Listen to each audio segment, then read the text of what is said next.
کچھ مستحب ہیں۔ ہم یہ جو 4 فرائض ہیں ان کے بارے میں کچھ تفصیلی گفتگو کرتے ہیں۔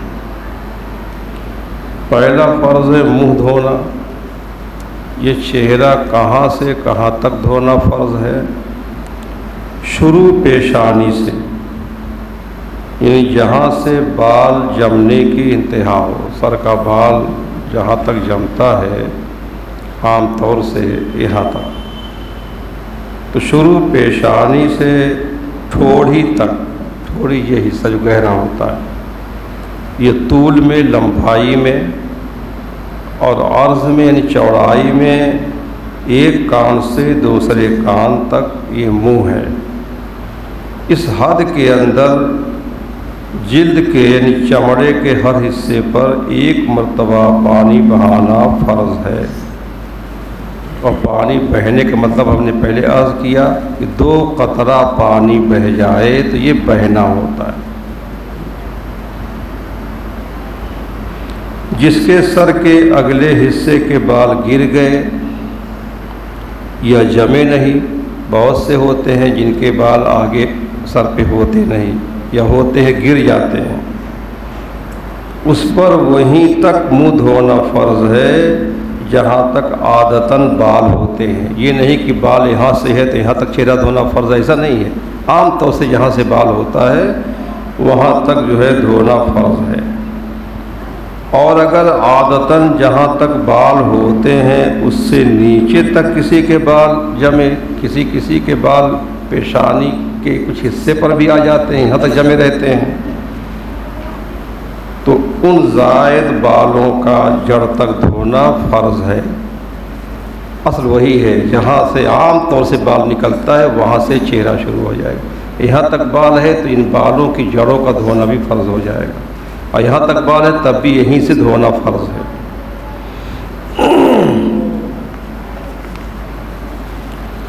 مونچھوں یا بھاؤں یا بچی کے بال، بچی یہ حصہ ہے، یہ بال اگر گھنے ہوں کہ کھال بالکل نہ دکھائی دے تو جلد کا دھونا فرض نہیں، کھال کا دھونا فرض نہیں ہے، بالوں کا دھونا فرض ہے۔ یہ نہیں کہ زبردستی آپ جو ہے بھاؤں کے اندر پانی پہنچائیں، ارے باؤں یہ بال بھیگ گئے، بال دھل گئے، اس سے فرض ادا ہو جائے گا۔ اور اگر ان جگہوں کے بال گھنے نہ ہوں تو کھال کا دھونا بھی فرض ہے۔ اگر مونچھیں بڑھ کر لبوں کو چھپا لیں، کسی کی مونچھیں اتنی بڑھ گئیں کہ ہونٹ پر آ گئیں، لبوں یہ ہونٹ چھپ گئے، تو اگرچہ گھنی ہوں مونچھیں ہٹا کر لب کا دھونا فرض ہے، کیونکہ یہ ہونٹ یہ کھلا بھی رہنا چاہیے، اس کا دھونا فرض ہے۔ مونچھوں کو ہٹا کر کے ہونٹوں کا دھونا فرض ہے۔ داڑھی کے بال اگر گھنے نہ ہوں، بہت سے لوگ ہیں ان کی داڑھی بہت گھنی ہوتی ہے، بہت سے لوگ ہوتے ہیں جن کی داڑھی گھنی نہیں ہوتی ہے، تو داڑھی کے بال اگر گھنے نہ ہوں تو کھال کا دھونا فرض ہے، چمڑے کا دھونا جلد کا فرض ہے۔ اور اگر گھنے ہوں تو گلے کی طرف دبانے سے جس قدر چہرے کے گردے میں آئے، ایسے بال دبائیں تو اس چہرے تک جتنے بال آ جائیں داڑھی کے، ان کا دھونا فرض ہے، ان بالوں کا دھونا فرض ہے، اور جڑوں کا دھونا فرض نہیں۔ اور جو حلقے سے نیچے ہوں، یہاں سے جو نیچے یہ بال داڑھی کے بال ہیں نیچے، ان کا دھونا ضروری نہیں ہے۔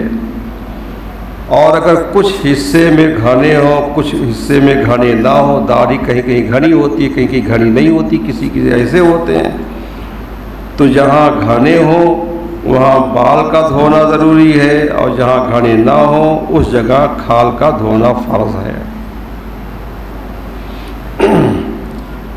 لبوں کا وہ حصہ، ہونٹ کا وہ حصہ جو عادتاً لب بند کرنے کے بعد ظاہر رہتا ہے، جب آدمی ہونٹ بند کرتا ہے تو جہاں تک یہ حصہ کھلا رہتا ہے، ظاہر رہتا ہے، اس کا دھونا فرض ہے۔ اگر کوئی خوب زور سے لب بند کر لے، اس طرح سے بند کر لے اب اس میں کچھ حصہ چھپ گیا، اس پر پانی نہ پہنچا تو اس کا وضو نہ ہوگا، کیونکہ جتنا بند کرنے پر جتنا ہونٹ کھلا رہتا ہے ظاہر رہتا ہے ان کا دھونا فرض ہے۔ رخسار اور کان کے بیچ میں جو جگہ ہے جسے کن پٹی کہتے ہیں اس کا دھونا فرض ہے۔ یہاں کان تک یہ سب پانی بہنا جو ہے فرض ہے۔ کتنے دھوتے ہیں چہرہ اور یہاں تک پانی بہ نہیں پاتا ہے، اس کا وضو نہیں ہوگا، تو کن پٹی کا دھونا فرض ہے۔ ہاں اس حصے پر جتنی جگہ داڑھی کے گھنے بال ہوں وہاں بالوں کا دھونا فرض ہے، اور جہاں بال نہ ہوں یا بال گھنے نہ ہوں تو کھال کا دھونا فرض ہے۔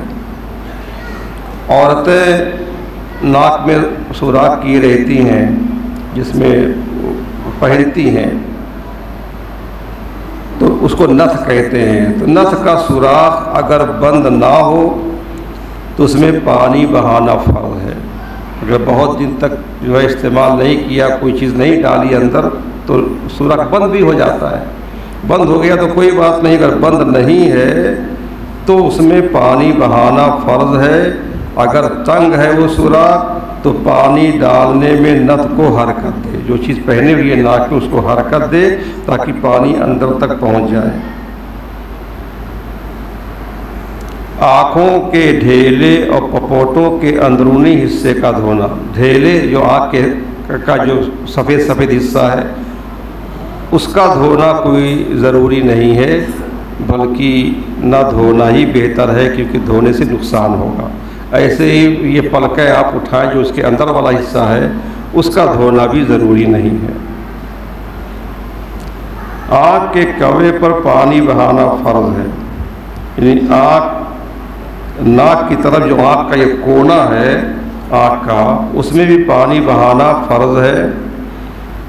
ہاں اگر سرما لگایا کسی نے ہے اور سرمے کا جرم جو ہے پلک میں یا کونے پر رہ گیا ہے اور وضو کر لیا اور اطلاع نہ ہوئی اور نماز پڑھ لی تو حرج نہیں ہے، نماز ہو گئی، وضو بھی ہو گیا۔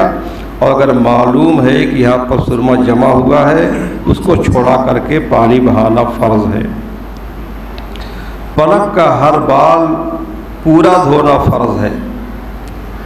ہاں اگر پلک میں کیچڑ وغیرہ کوئی سخت چیز جم گئی ہے تو اس کا چھڑانا بھی فرض ہے، کیچڑ چھڑا کر کے تب اس کو دھوئے، ورنہ کیچڑ لگا ہے تو اندر پانی پہنچ نہیں پائے گا۔ یہ وضو کا ایک فرض ہوا چہرہ دھونا، دوسرا فرض ہے ہاتھ دھونا۔ اس حکم میں کہنیاں بھی داخل ہے، کہنیاں بھی دھلی جائیں، کہنیوں پر پانی بہہ جائے۔ اگر کہنیاں نہیں دھل جاتی ہیں تو اس کا وضو نہیں ہوگا، اور کہنی دھلنے میں بہت احتیاط کرنا چاہیے۔ ہاتھ دھلتے کتنے اور جو ہے کہنیاں بھیگ نہیں پاتی ہیں، اور پھر صرف بھیگنے سے بھی وضو نہیں ہوتا ہے، پانی بہہ جانا ضروری ہے۔ اگر کہنیوں سے ناخن تک کوئی جگہ ذرہ بھر بھی دھلنے سے رہ جائے گی وضو نہیں ہوگا۔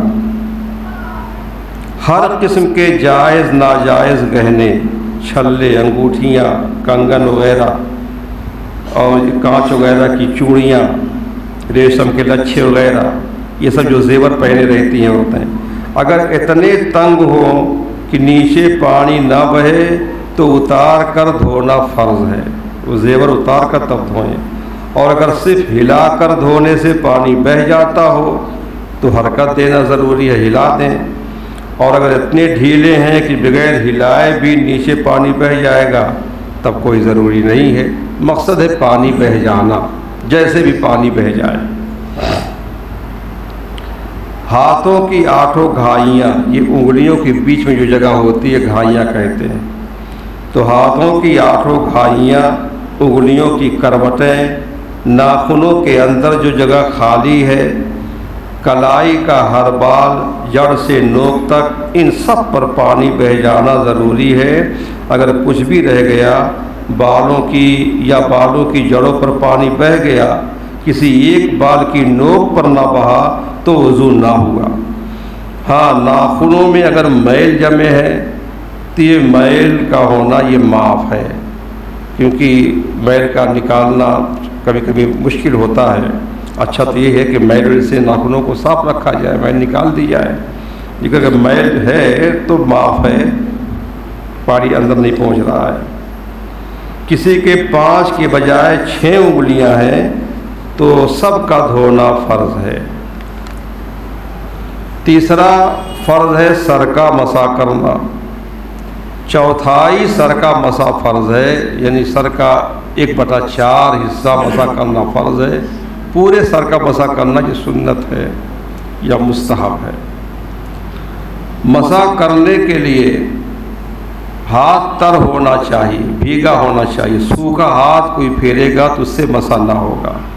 اب ہاتھ میں تری کبھی جو ہے نئے پانی لینے سے ہو یا ہاتھ دھویا ہے ابھی ہاتھ اس کا تر ہے، وہ تری باقی ہے، تو ہاتھ تر ہونا چاہیے اور وہ تری چاہے جیسے ہو، بغیر تر ہاتھ کے مسح نہیں ہوگا۔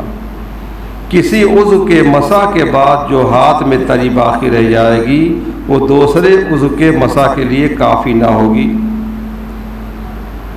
سر پر بال نہ ہوں تو جلد کی چوتھائی یعنی کھال کی چوتھائی کا مسح فرض ہے، اور سر پہ بال ہے تو خاص سر کے بالوں کی چوتھائی کا مسح کرنا فرض ہے، اور سر کا مسح اسی کو کہتے ہیں۔ امامے ٹوپی دوپٹے پر مسح کافی نہیں، کوئی پگڑی باندھے ہے اس کے اوپر سے مسح کرنا چاہے یا ٹوپی کے اوپر سے یا عورتیں دوپٹے کے اوپر سے، یہ مسح کافی نہیں ہے۔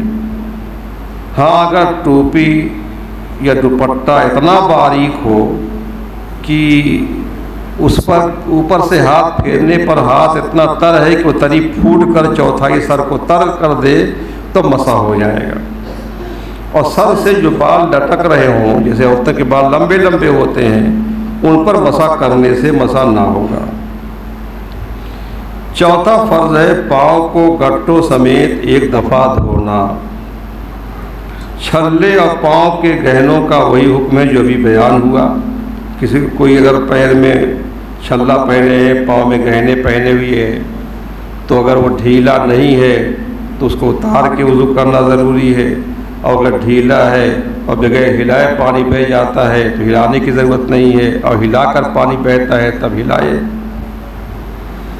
بعض لوگ کسی بیماری کی وجہ سے پاؤں کے انگوٹھوں میں اس قدر کھینچ کر تاگا باندھ دیتے ہیں کہ پانی کا بہنا درکنار تاگے کے نیچے تر بھی نہیں ہوتا، ان کو اس سے بچنا لازم ہے، اس صورت میں وضو نہیں ہوتا۔ تو اتنا کھینچ کر دھاگا نہ باندھا جائے کہ اس کے نیچے پانی نہ پہنچے، اگر باندھا ہے تو اس کو نکال دے تب وضو کرے، ورنہ وضو نہیں ہوگا۔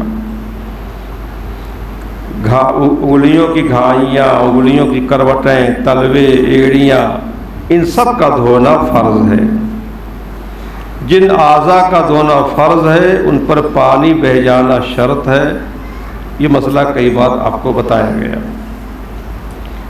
جس چیز کی آدمی کو عموماً یا خصوصاً ضرورت پڑتی ہے اور اس کی نگہداشت اور احتیاط میں حرج ہو، ناخنوں کے اندر یا اوپر یا اور کسی دھونے کی جگہ پر اس کے لگے رہ جانے سے اگرچہ جرمدار ہو، اگرچہ اس کے نیچے پانی نہ بہے، اگرچہ سخت چیز ہو، وضو ہو جائے گا۔ اس کی مثالیں دی ہیں، جیسے پکانے اور گودھنے والوں کے لیے آٹا ہاتھوں میں لگا رہتا ہے، اب اس پر وضو کر رہی ہے، ابھی کچھ آٹا لگا رہ گیا ہے، اس کا وضو ہو جائے گا۔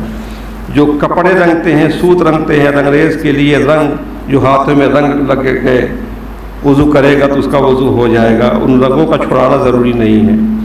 عورتوں کے لیے مہندی کا جرم، مہندی لگی ہوئی ہے، وضو کرے گی وضو ہو جائے گا، مہندی کا چھڑانا ضروری نہیں ہے۔ ایسے لکھنے والوں کے لیے روشنائی ہاتھ میں لگ گئی، مزدور کے لیے گارا مٹی، اس طرح سے آدمی سرما لگایا ہوا ہے، اس طرح سے بدن کا میل، مٹی، غبار، مکھی مچھر وغیرہ کی بیٹ، یہ سب چیزیں لگی رہیں پھر بھی جو وضو ہو جاتا ہے۔ کسی جگہ چھالا تھا، چھالا پڑ گیا اور چھالا سوکھ گیا، مگر اس کی کھال جدا نہ ہوئی تو کھال جدا کر کے پانی بہانا ضروری نہیں ہے، بلکہ اسی چھالے کی کھال پر پانی بہا لینا کافی ہے۔ یہ وضو کے فرائض ہوئے۔ اب وضو کی کچھ سنتیں بھی آپ سنیں۔ وضو آپ کریں تو ثواب کی نیت سے، حکم الہی بجا لانے کی نیت سے وضو کریں کہ اللہ کا حکم ہے، ہم اللہ کا حکم بجا لاتے ہیں۔ تو وضو پر ثواب پانے کے لیے حکم الہی بجا لانے کی نیت سے وضو کرنا ضروری ہے، اور اگر یہ نیت نہیں ہے تو وضو تو ہو جائے گا مگر ثواب نہیں پائے گا۔ تو ثواب کے لیے ضروری ہے کہ اللہ کا حکم بجا لانے کی نیت سے وضو کرے اور بسم اللہ سے شروع کرے۔ ہم نے اس پر آپ کو حدیث بھی سنائی کہ آدمی جب بسم اللہ پڑھ کر کے وضو کرتا ہے تو پورا بدن پاک ہوتا ہے، اور بغیر بسم اللہ کیے وضو کرتا ہے تو صرف وہی حصے پاک ہوتے ہیں جہاں تک وضو کیا ہے پانی بہے ہیں۔ اور شروع یوں کرے کہ پہلے دو ہاتھوں کو گھٹوں تک 3 بار دھوئے۔ اگر مسئلہ سخت ہے، اگر چھوٹے برتن میں پانی ہے، لوٹا میں ہے یا بالٹی میں ہے، اور اس نے بے دھویا ہاتھ پانی میں ڈال دیا، یا انگلی کا پورا ڈال دیا یا ناخن ڈال دیا، سارا پانی دھلنے کے لائق نہ رہا، مائع مستعمل ہو گیا، اس سے وضو نہیں درست ہوگا۔ ہاں اگر ہاتھ اس کا دھلا ہوا ہاتھ اس نے ڈالا ہے یا انگلی ڈالی ہے، اس سے پانی خراب نہیں ہوگا۔ جب سو کر اٹھے تو پہلے ہاتھ دھوئے، استنجا کے پہلے بھی اور استنجا کے بعد بھی۔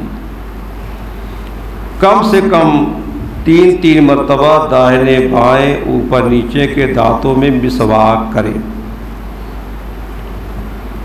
ہر مرتبہ مسواک کو دھو لے، اور مسواک نہ بہت نرم ہو نہ بہت سخت ہو، پیلو یا زیتون یا نیم وغیرہ کی کڑوی لکڑی کی ہو، میوے یا خوشبودار پھول کے درخت کی نہ ہو، اور وہ یہ چھوٹی جو انگلی ہے اس کے برابر موٹی ہو، اور زیادہ سے زیادہ 1 بالشت لمبی ہو، 1 بتہ لمبی ہو، اور اتنی چھوٹی بھی نہ ہو کہ مسواک کرنا دشوار ہو۔ جو مسواک 1 بالش سے زیادہ لمبی ہوتی ہے اس پر شیطان بیٹھتا ہے، اس لیے 1 بالش یا اس سے کم ہو، اس سے زیادہ نہ ہو۔ مسواک جب استعمال کے قابل نہ رہے تو اسے دفن کر دیں یا کسی جگہ احتیاط سے رکھ دیں تاکہ کسی ناپاک جگہ نہ گرے۔ اس میں 2 باتیں ہیں، ایک تو یہ ہے کہ وہ آلہ ادائے سنت ہے، یعنی سنت کی ادائیگی کا آلہ ہے، اس کی تعظیم چاہیے۔ دوسرے یہ ہے کہ اس میں مومن کے منہ کا پانی لگا ہوا ہے، اور مومن مسلمان کے منہ کا پانی ناپاک جگہ ڈالنے سے آدمی کو بچنا چاہیے۔ اسی لیے پاخانہ وغیرہ میں تھوکنے کو علماء نے نامناسب لکھا ہے کہ مومن کا تھوک شفا ہوتا ہے، اس کو ناپاک جگہ نہ ڈالا جائے۔ مسواک داہنے ہاتھ سے کرے، دانتوں کی چوڑائی میں مسواک کرے، لمبائی میں نہیں، اور چت لیٹ کر مسواک نہ کرے۔ مسواک کے آداب میں بتایا گیا، پہلے داہنی جانب کے اوپر کے دانت مانجھے۔ یہ مسواک کے لیے بھی مسئلہ، اور کوئی برس کرتا ہے یا منجن کرتا ہے انگلی سے، اس کے لیے بھی ہے کہ پہلے داہنی جانب کے اوپر کے دانت مانجھے، پھر بائیں جانب کے اوپر کے دانت، پھر دائیں جانب کے نیچے کے دانت، پھر بائیں جانب کے نیچے کے دانت۔ اس ترتیب سے جو ہے مسواک کرے یا منجن کرے۔ جب مسواک کرنا ہو تو اسے دھو لے، یوں ہی جب مسواک کر چکے تب بھی دھو لے، اور زمین پہ پڑی نہ چھوڑے، اس کو پٹ نہیں رکھنا چاہیے، مسواک کو کھڑا رکھا جائے۔ ایسے ہی برس ہے جس سے آپ کرتے ہیں تو برس کو بھی کھڑا رکھیں، اور جو حصہ کر رہے ہیں اس کو اوپر رکھیں، اس کو نیچے نہ رکھیں۔ اگر مسواک نہ ہو تو انگلی سے دانت صاف کر لے یا سنگین کپڑے سے دانت مانجھ لے،